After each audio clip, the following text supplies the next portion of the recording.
Hi, all. My name is Christian Miller, Policy Manager for the Autoimmune Association, and I'm very excited to be joined today by Casey Quinn, Policy Advisor to Congressman Brad Wenstrup.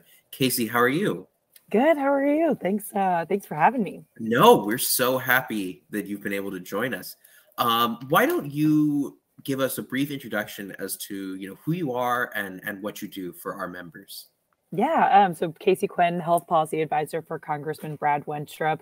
Been with the congressman for about 3 years, but doing healthcare policy for a little bit around 6. The congressman is, if you don't know, he's a healthcare provider by trade. He's a podiatric surgeon, so very, very focused on healthcare and sits on the Ways and Means Health Subcommittee, which is one of the committees here in Congress that has jurisdiction over health. So he runs the Doctors Caucus as well. That's a group of 18 healthcare professionals in Congress that bring that provider experience and make sure that the patient's at the center of all of our policies. So in my role, we work closely with folks like Christian to develop policies, and particularly since my boss is a provider that was very patient-centered, develop them, ensure that they're getting, marked up in committee, passed into law, work with the administration to see if there's any, pro-patient policies we can advance there. And just generally, we'll meet with you guys and love to hear, from folks who are dealing with these healthcare issues in the trenches, what the issues of the day are. So looking forward to talking with you today.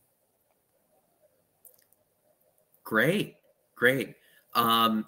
And I think you sort of touched on this. We're coming up on the end of a Congress. For anyone that's not aware, there's going to be an election soon, which means that once that election happens, we will move into a new Congress.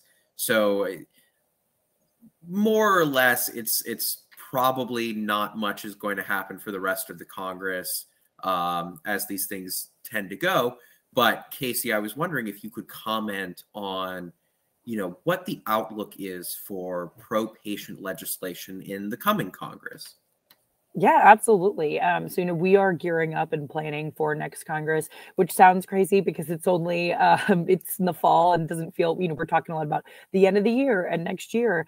But one of the things we've done is this Healthy Future Task Force, and we put out RFIs across a number of different areas, from treatments to doctor-patient relationship, security, and affordability, things that are really we're hearing from our patients in the district. The congressman I work for led the treatment subcommittee. And, one of the big pillars of everything we coming back to is personalized care. And that puts you guys, at the center of that. And my boss is co-lead of the Safe Step Act. You may have heard about it.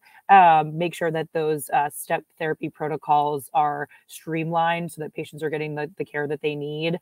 We had a big vote recently on the legislation to streamline prior authorization. I think one thing that remains a big challenge, particularly, this Congress and next Congress, is the Congressional Budget Office. CBO scores bills on what they would cost, and they look within a 10-year budget window.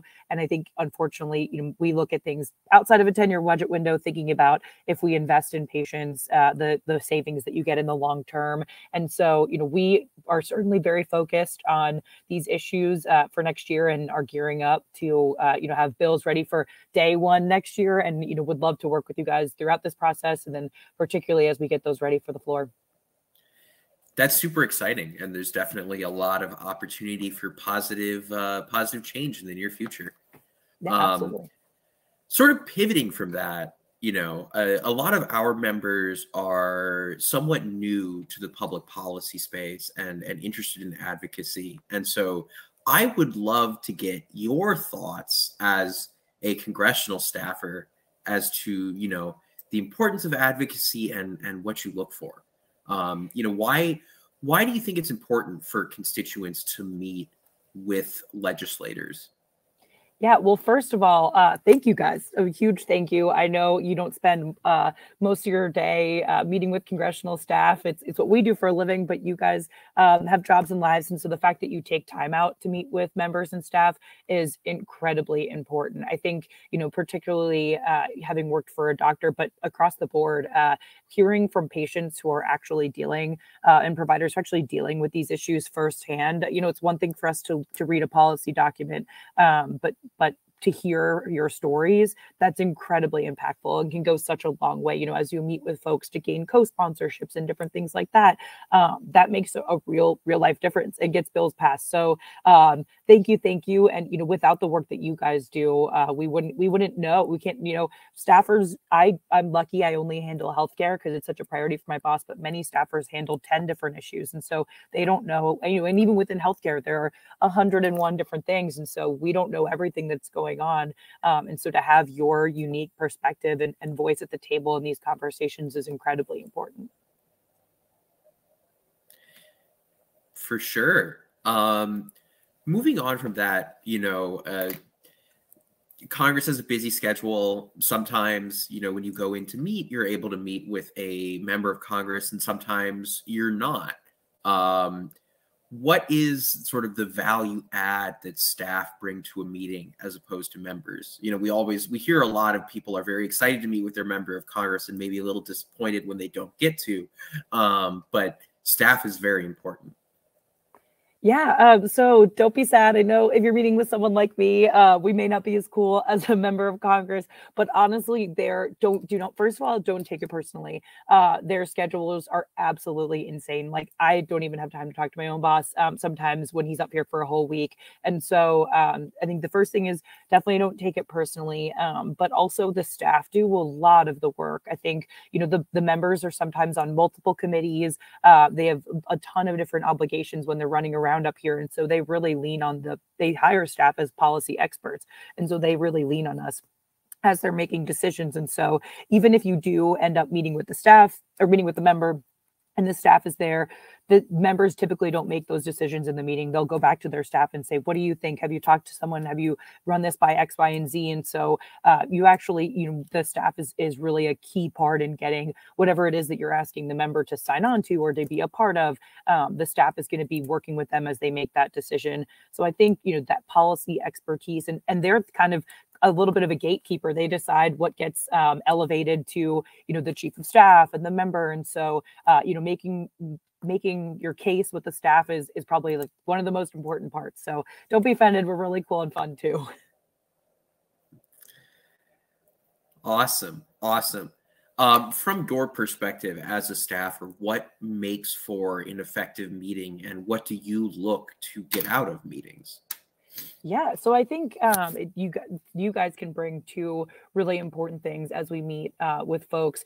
Your story, and I talked a little bit about this, but bringing kind of a real life story behind some of the things we read, and the millions of different policy documents. Being able to look at a policy and think, oh, I know a patient who had to deal with X, Y, Z, and particularly I know a patient right in our backyard who had to deal with this. As we pass it along to our members, and they're able to tell that story as they're either talking to committee or trying to get the bill moved. So your patient story is, I think, the number one biggest thing. And then the data to back that up, right? So you guys, we have that story, and then, we can have the data to say, here's how many patients are impacted. Here's what the impact of the policy is. So I think that 1-2 punch of bringing your personal story and then any of the data. And I don't think you guys aren't expected to know, exactly what's the HR number and what's all this stuff. I think really just important because we can always, and we can talk about the follow-up, but we'll always follow up with the DC folks. But I think just bringing that perspective as a patient, particularly, members look and staff look for folks in their districts and in their backyards at its impacts, because then that goes a long way as we elevate the issues up here in Congress. Yeah, that's great. And that definitely parallels, my experience of things that I've seen working in the advocacy space as well. Moving on, just some more advice that you have for our members when they're in meetings, about maybe some do's and don'ts and things to keep in mind when you're meeting with members of Congress and their staff. Yeah, first of all, don't be nervous. I've had a lot of folks who they're saying, oh, I'm so nervous to meet with you. We're not, you guys are probably more intimidating than we are. You guys have this lived experience. So don't be nervous. I think one thing too is understanding, and you can check with your DC staff beforehand, but knowing who the Republican and the Democrat lead are. I would imagine a lot of this is bipartisan. A lot of healthcare policy is because it's so wonky, but knowing, because if you go onto congress.gov, it'll just have the person who introduced the bill. But knowing who the bipartisan co-leads are is really helpful for us, because we may not have a relationship or as close close of a relationship with that staff. So being able to know who the Republican or the Democrat lead is, to check in with them and say, hey, how'd you guys get here, et cetera, is really helpful. I think one thing too, some folks ask, like, do you know if your boss can support this, right now? And I would recommend against asking that question directly and just asking, like, we'd love to, what information do you need to get your boss on, and frame it more like that, because staff needs time to review. Usually they have a big approval chain. It goes through the legislative director, the chief of staff, then the member, and they have to check maybe with the committee of jurisdiction. And so not putting them in the spot because they feel bad. They want to be helpful, but there's just some things that we have to do on our end to check. So I think more so asking, what other information do you need, as opposed to, do you know right now in the moment if the congressman can support. And I think too, a big thing is doing some research before. I know you guys have crazy busy schedules, but just double checking, like, are they already a co-sponsor of this bill? Because if you ask, like, hey, can you co-sponsor? And they say, actually, we're the ones who introduced it, or something like that. That is, I'm sure you were all wonderful and you would never do that, but that's happened to me before, so I had to share it. But really, everyone has their own kind of unique story and perspective to bring. So just be yourself, and don't worry, don't get too bogged down in the nitty gritty details of exactly what the bill would do. I think we can do that, and we have the DC staff to lean on. We have the Congressional Research Service. We have a lot of things to lean on. I think your perspective is what really shines through in these meetings. Yeah, definitely. I think we're sensing a through line here that really patient and provider stories are super important here, and building upon that, right, and telling those stories and using them to move forward is very important. And keeping that in mind, let's talk about effective follow-up. What do you think makes effective follow-up, and how can advocates become better at following up with staff? Yeah. So follow up in general, that is so important, because if we have a great meeting and then, I never hear from you, I also have probably 10 other meetings that day, and 10 other people that we were asking for different things. And so there's a lot of, we get a lot of email traffic and a lot of different requests coming from different places. So just in general, as a key, following up is so important.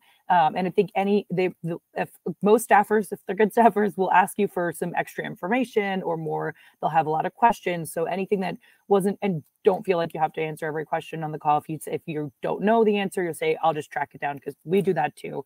But any follow-up information, since you chatted, any updated co-sponsors or new information, I think giving it a little bit of time too, like maybe a week out or so, or directly after, just depending on kind of how crazy things are. Because if you meet with them and they're saying, yeah, I got to run to this hearing and this markup, maybe it's better to reach out during district work period, when the members are back home in their districts and things like that.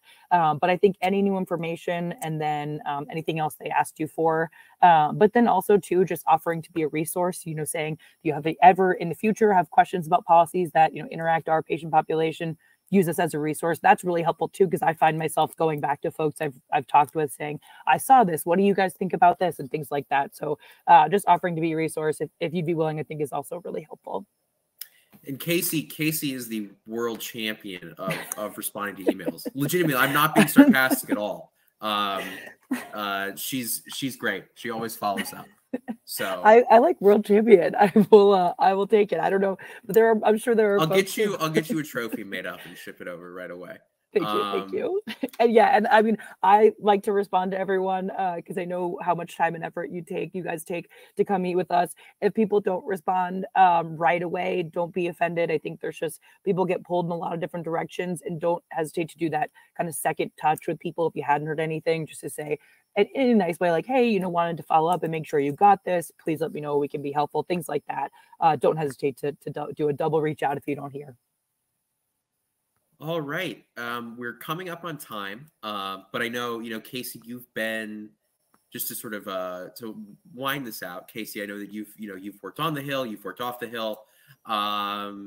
Maybe one fun story you'd like to share with our members? Fun story. It's not one specific story.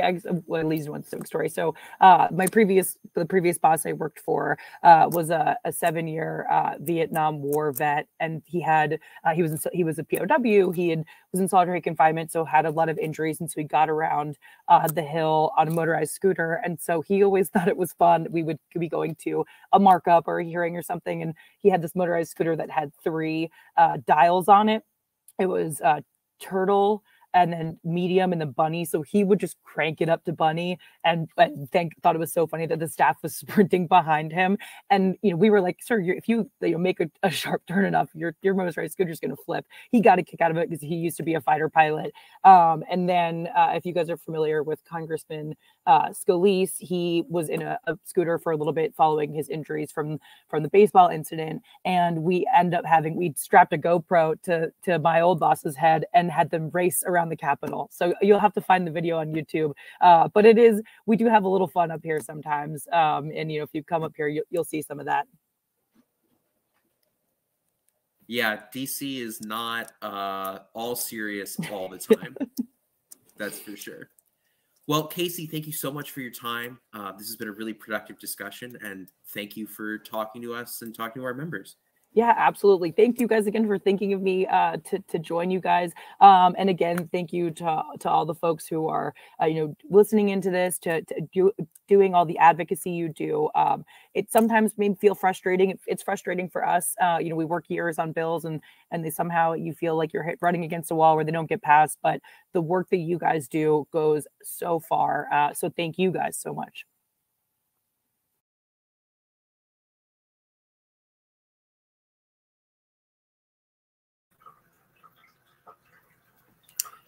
Hey there, everybody.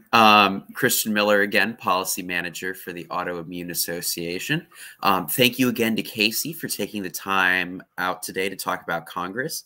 It's now my pleasure to introduce our second advocacy speaker, David Merriman, a pollster and political strategist from Lake Research. He has over 25 years of experience and heads Lake Research's California office. He's advised candidates at all levels and at all throughout the electoral process, and we're really excited to hear his analysis.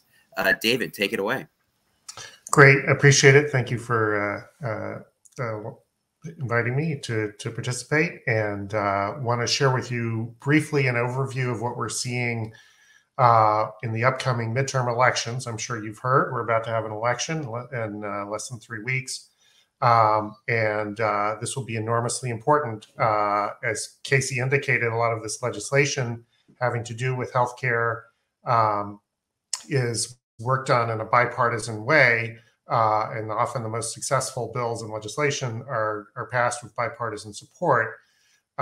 However, it makes an enormous difference which party is in charge of each chamber, the House and Senate, as to who the chairs of the committees are, what legislation they decide to make a priority, what agenda they set in terms of legislation. And you just have to have a completely different strategy depending if Republicans or Democrats are in charge of the key committees, which they will be based on the election results. And not surprisingly, as anyone who's paying attention to politics knows, we're a very closely divided country these days, and these elections are very close. They have been quite close for the last few election cycles. The country's closely divided, and it will make a big difference around the margins which party is elected. We are pollsters. We work for Democrats when we're working in elections, but we don't bias our results in any way. We're looking for good information to advise our candidates, and we also do a lot of nonpartisan work on issues, including the work we're getting underway for you all at the Autoimmune Association. So thrilled to be here. Let me give you a quick overview of what we're seeing right now with those elections coming up in just a couple of weeks. So first of all, the situation is dominated by a feeling of pessimism in the country. People feel the country's on the wrong track. They're feeling negatively, particularly about the economy. That's been true for the last year plus. Normally, that's bad news for the party in power, which is Democrats, very narrowly in Congress. But as I said, the country is closely divided. It's still a close election, And interestingly, the negativity around the economy has gotten slightly less acute in the last few months. It still has 67% of the country thinking the economy is getting worse.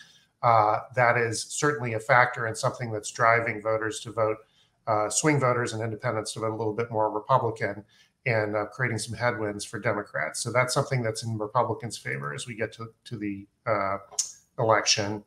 Also, the issue priorities. What is the most important issue? The top issue on voters' minds is inflation, the cost of living, which has been going up. And this is true happening around the world and affecting a lot of elections and governments around the world, but true here as well. And also something that's helpful for Republicans, particularly in that independents are also focused on inflation as their top issue. You see abortion number 2. That's as a result, of course, of the Dobbs decision this summer. Very important to Democrats, but also important to independents. And then notice the third top issue here is healthcare. And there is a lot of concern about healthcare in the country. And I'll show you a couple of other numbers showing how high a priority it is and how much energy there is among voters for action to address some of the problems in healthcare. Another factor, again, working in Republicans' favor is fairly low approval ratings for the president. Midterm elections have sometimes been thought of as referendums on the president in office. And when he's got 42% approval rating on average, that is not usually a good sign for the president's party. But again, we're seeing some bifurcation where we have some voters, even who are not happy necessarily with the job performance, nonetheless voting for Democrats for other reasons. So the election is still closer than this, even though the approval rating is holding Democrats down a little bit. And one reason for that is that voters also have a negative view of Republicans. And in fact, their view of Republicans in Congress is slightly more negative than their view of Democrats in Congress.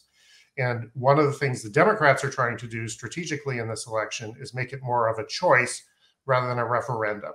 So if it's a referendum on the party in power and people are unhappy, they will tend to vote against the party in power, and that's better for Republicans in this election. But if they're thinking of it as a choice, 2 different policies, 2 different sets of priorities, what do we think of what those parties are doing and saying? There's a lot of negative feelings about the Republican Party as well. And in fact, when you ask voters right now, they have a net 19% unfavorable rating of Republicans in Congress, net negative, and a net minus 10-point unfavorable rating of Democrats in Congress. So you've got these swing voters in the middle, unhappy with both parties and really trying to make a tough decision about which party they don't like, they will choose in order to put in power. Interestingly, in spite of this negativity, it does not appear to be driving turnout down. In fact, it seems to be driving turnout up. We're looking like another high turnout election like we had in 2018, but with turnout enthusiasm high on both sides of the election, which is why it's so close. And notably, we're seeing in spite of, again, those factors that would be negative normally for Democrats, we're actually seeing very, very close generic ballot. Now, these elections are fought one at a time, 435 districts around the country. So it matters a lot what individual candidates are doing, what their messages are, how those campaigns are run. But generically, across the country, it's almost dead even, a 45-45 right now in the average of the polling between the 2 parties. Because of the way districts are drawn, though, Democrats probably need to win the generic vote by 2 or 3 points in order to have a shot at holding the House. And currently, it looks like they're just a couple points short of that. One thing that was, just to give you an idea of how these midterm elections play out, it matters a lot who turns out to vote. One of the reasons the Democrats swept and took the House and the Senate in 2018 is that they had a huge surge in turnout. People were angry at President Trump. They turned out. They were expressing that view. And you had 24 million, almost 25 million new votes for Democrats over the previous midterm. You also had 11 million new votes for Republicans over the previous midterm. So both parties surged, but the Democrats surged twice as much in terms of turnout. It's looking like we have another high turnout election, but we're also seeing enthusiasm among Republicans. So it looks like these 2 bars will be closer together in this election. You won't have this differential turnout between the parties. So again, indicating a very close election. And you see here the measure of enthusiasm, the 2 parties almost tied, very slightly higher for Democrats in the last time this was measured by Morning Consult. 63% of Democrats saying they're enthusiastic about voting, 58% of Republicans. But those two lines will matter a lot as we get closer and closer to Election Day. Of course, people are already voting by mail and early, but most voters have yet to vote, and this level of enthusiasm is going to make a huge difference. So let me cover a couple quick points on healthcare in the election, and then be happy to take questions after all this. But it is a high priority. As noted, it's the third highest issue priority overall. Voters are concerned about healthcare. They would like some change in and some improvements in the healthcare system. And that orientation toward change is good news for those who are obviously trying to advocate for improvements in healthcare, as you all are in the area of autoimmune disease. So one thing to note, and this is really important as a context setter, most voters do not think our healthcare system is working very well these days. And this is somewhat different than we have seen in the past. People used to have concerns about cost, they have for a long time, but they tended to think quality and access and other things were okay in the healthcare system. In recent years, they've tended to think those are not doing as well. Their biggest negative on the healthcare system is cost. You see the grade they give. This is polling of likely voters around, or all consumers around the country. They give the system a D- in terms of cost, but also only a D in terms of equity, whether people have equal access to care. Access generally, they give it a C. Quality of care is the best rating, but still only a C+. So there's a lot of dissatisfaction there among voters as to how our healthcare system is working. And again, that can be translated into support for action. 94% of the voters say healthcare is an important issue in deciding whom to vote for. So I think this issue has been a little bit underrated in terms of its potential power and impact on this election. And smart candidates are, in fact, speaking to this issue in various ways. Notably, this is quite high across the board, not just Democrats, but all voters are saying that healthcare is important, over 90%. And specifically, do you think there should be a healthcare reform bill passed in Congress? Now, this is a generic description. It's not saying what the bill would do, but the idea that change is needed and we need improvements in healthcare is widespread, widely agreed with. 88% of Democrats agree, but notably 65% of Republicans, 68% of independents also say this should be a priority, a fairly high priority for the next Congress to address healthcare. But of course, it matters a lot who's elected, because what kind of reform and what those priorities are will be affected greatly by which party is in charge.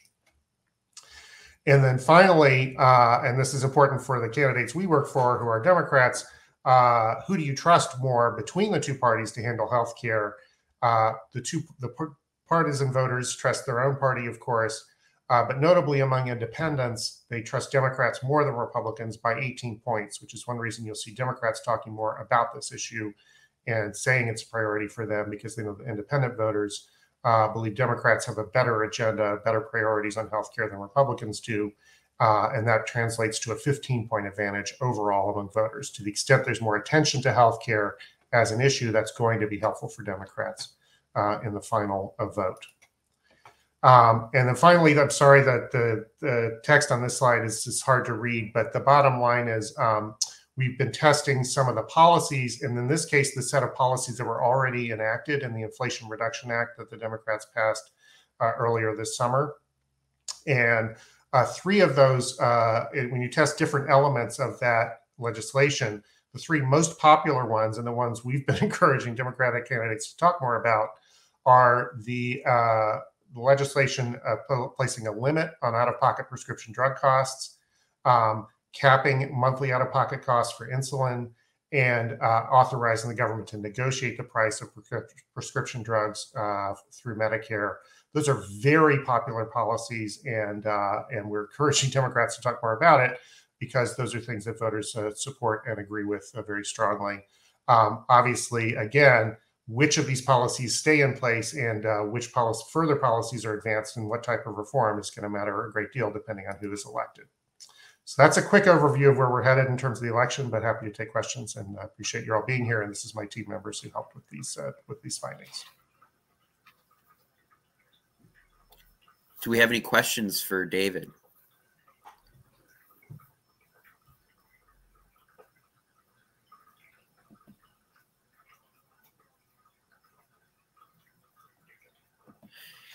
You know, David, something that I was actually interested about is there a way that advocates can, you know, I mean, there are few days before the election, but is there any way that advocates can signal boost the importance of healthcare in the lead up to the vote?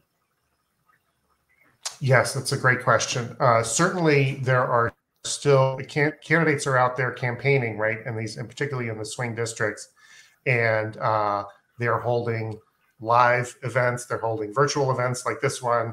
And when they hear what they hear from voters matters. It's, you know, we do the polling and it's scientific and we're measuring attitudes and we share that with candidates. But they will also come back and report, here's what I'm hearing from voters. Here's what they seem to care about. Wow, they're really talking about the prescription drug costs. I want to know more about that.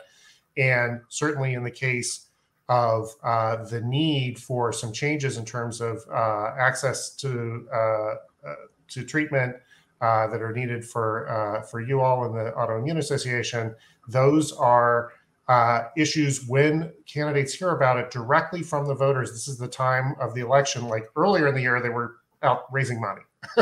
They weren't talking as much to voters. But at this point, it's down to voter communication. You know, they're running ads and all the poll tested messages, but they're also listening and looking to hear, and not only the candidates themselves, but of course, their volunteers who are calling voters. You'll be, you know, if you're in a swing district or a swing state, you'll be hearing, you'll be getting campaign calls, you'll be getting people knocking on your door, and genuinely they get the feedback and pay attention to it when they hear from voters. So that's one way to do it as an individual. And of course, in an organized way, it's also important collectively for organizations to speak up and say, this is a priority, this matters, and our members are going to vote on this basis. And it's important to communicate that to campaigns as well and to the elected officials.